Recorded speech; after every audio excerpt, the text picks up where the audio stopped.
اور دعا کی بڑی اہمیت ہے۔ نبی کریم صلی اللہ علیہ وسلم فرماتے ہیں جب نام آئے صلی اللہ علیہ وسلم کہا کرو ان العبد لن یہلک مع الدعاء، جو دعا مانگتا ہے آدمی کبھی ہلاک نہیں ہوتا۔ کیوں؟ دعا تقدیر کو بدلتی ہے، اور سب کچھ تقدیر سے آتا ہے، خیر ہو یا شر ہو، رحمت ہو یا نعمت ہو، مصیبت ہو یا بلا ہو، آزمائش ہو، کچھ بھی ہو، دنیاوی طور سے آخرت کے طور سے، یہ سب تقدیر میں فیصلے ہوں گے، نہیں ہو چکے ہیں، لیکن اس میں اللہ تعالیٰ وہ دعا کی برکت سے تصرف فرماتا ہے، وہ مصیبتیں ٹال دیتا ہے۔ تو انسان دنیا پہ جس کوشش میں لگتا ہے وہ کوشش کامیاب ہو جاتی ہے آسانی سے۔ تو اس طرف علماء بھی بہت نہیں جاتے، بہت کم لوگ جاتے ہیں، اسباب میں لگے رہتے ہیں۔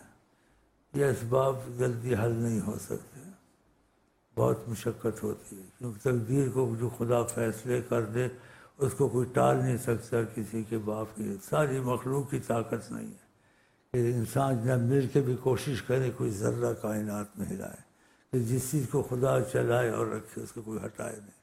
ہاں وہ خود ہٹا دے اس کی مہربانی ہے، اس لیے فرمایا لا يرد القضاء، جو قضاء و قضا میں فیصلہ کر دیا خدا مرحوم اس کو کوئی چیز واپس نہیں کرتی نبی کریم صلی اللہ علیہ وسلم، الا الدعاء، مگر دعا سے وہ مسئلہ حل ہو جاتا ہے، ٹال دیتا ہے خدا۔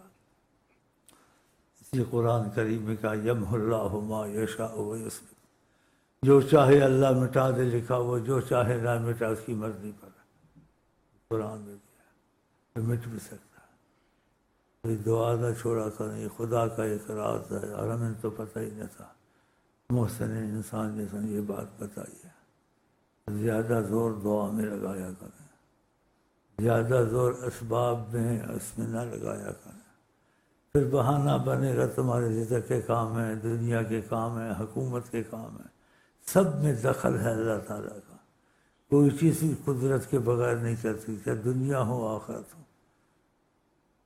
تو دعا کا بڑا معاملہ لازم ہے، تقدیر کی دعا لے جائیں، اور اس کے ساتھ سبحان اللہ و بحمدہ سبحان اللہ العظیم تسبیح کا طریقہ بتایا ہوا ہے، وہ یہاں سے لے جائیں، وہ بھی مستقل پڑھتے رہیں، 1 2 3 تو ضرور پڑھ لیں، باقی جتنی زیادہ ہو جائے۔ تو اس سے رزق اللہ سارے کائنات کو دیتا ہے، اس کو زیادہ جتنا پڑھو گے آپ کی رزق میں وسعت اسباب پیدا ہوں گے، اور ممکن ناممکن کام آپ کے خدا حل کر دے گا اسی تسبیح سے۔ رزق تو ہے لیکن یہ کام بھی ہو جائیں گے جو تم کو پریشان کرتے ہیں دنیا کے لحاظ سے، گھر کے لحاظ سے۔ یہ سب چیزیں نعمتیں کون لے کے آیا ہے؟ جن کا نام ہے وما ارسلناک الا رحمۃ للعالمین۔ تو خدا کی کلام پر اور نبی کی کلام پر بہت بھروسہ ہونا چاہیے۔